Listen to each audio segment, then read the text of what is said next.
week is perfect, actually. Every week is perfect. But this week was all about work at home mom lessons, and I'm actually recording this on Sunday. I usually get the blog out on Friday. So we're a little delayed, but it kind of makes sense based on what last week looked like. So last weekend, I attended an incredible company training in Los Angeles, and I was only away for 3 days, but I came home so fired up and so excited. Well, those of you who work from home might know what comes next because when we get that excited, sometimes things get challenging. So, fire or no fire, the first day I came home after last weekend, it was all about sleep. I missed 2 nights of sleep to travel just for the short weekend. I went across the country and I felt like I was back in those days when I used to go to births as a doula, and I'd like go to 2 in a row and be just completely exhausted.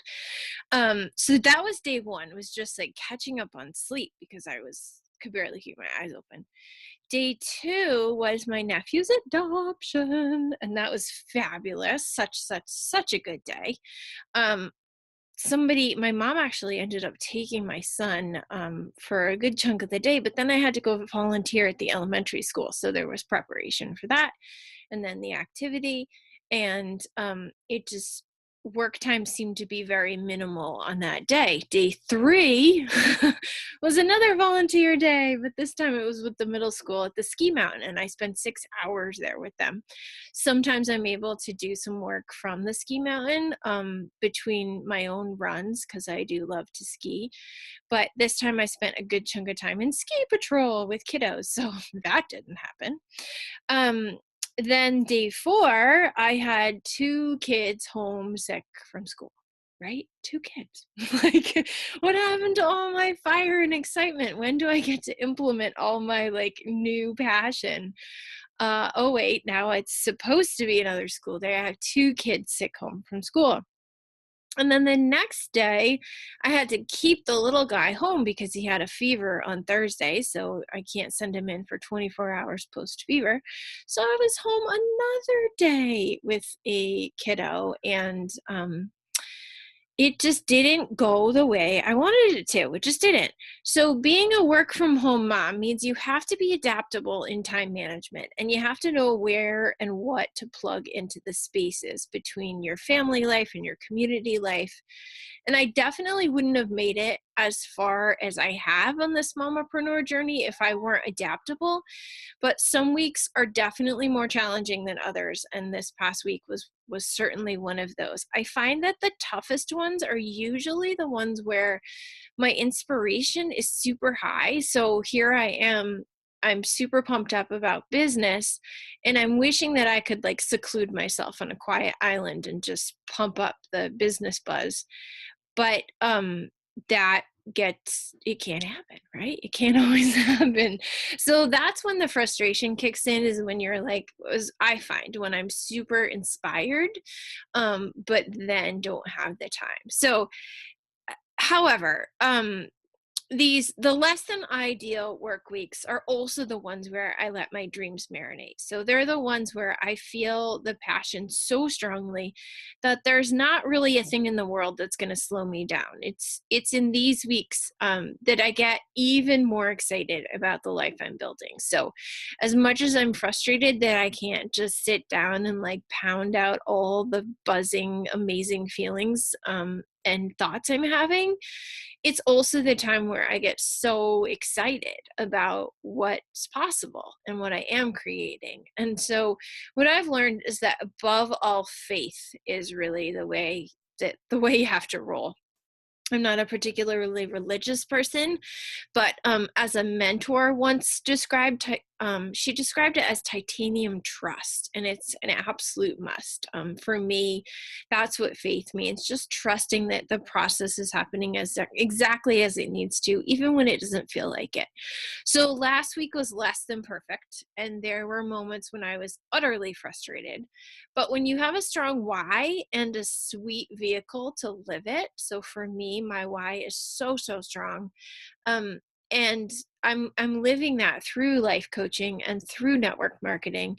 And that allows me to let the tough times inspire me as much as the celebratory moments inspire me. So last week was really challenging, but it was also really motivating because I got to sort of sit with how excited I am about what I'm not able to do when life gets challenging.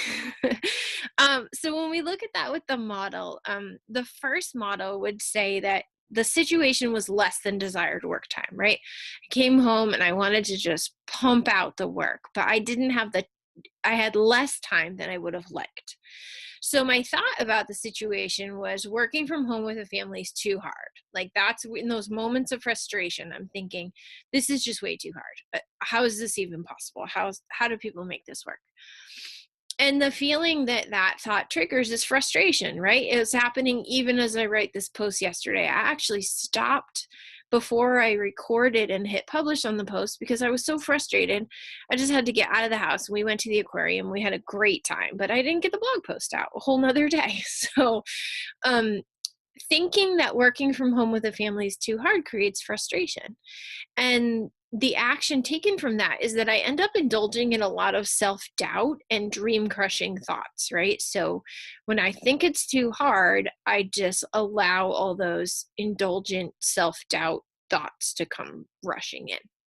And the result of that action is that I get less desirable, right? I have less than desirable action. So this is not the action that's getting me where I want to go.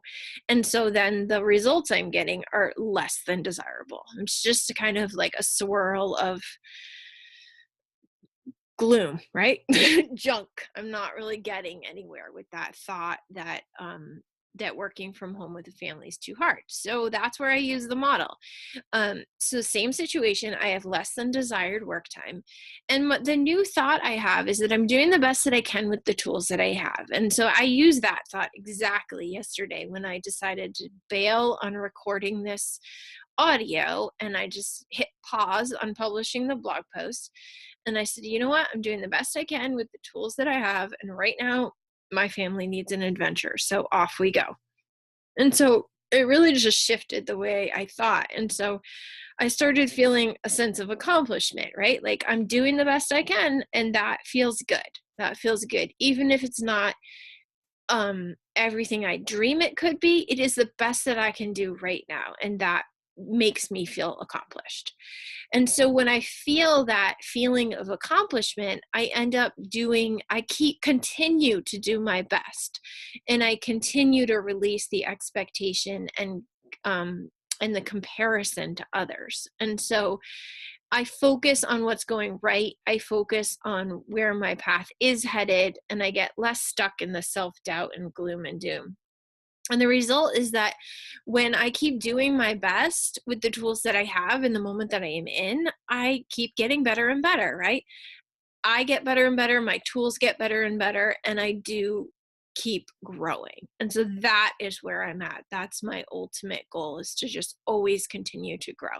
So it's totally in alignment with my why, and to win. So if you are a work from home mom and you've had those weeks where you're just so excited about what's possible and what's being created and you want to make it happen even faster, but then life happens and it doesn't really go as planned, I'd love to hear from you. I'd love to chat about the tools that you use, and the thoughts that you plug in to make those weeks feel really good, regardless of results. Okay, until next week. See you soon. My goal is your growth, so I hope this was helpful to you. Please do reach out and let me know. And remember that we can work one-on-one together in the 9-week Live Your Why coaching program. You can find the link to that on the website.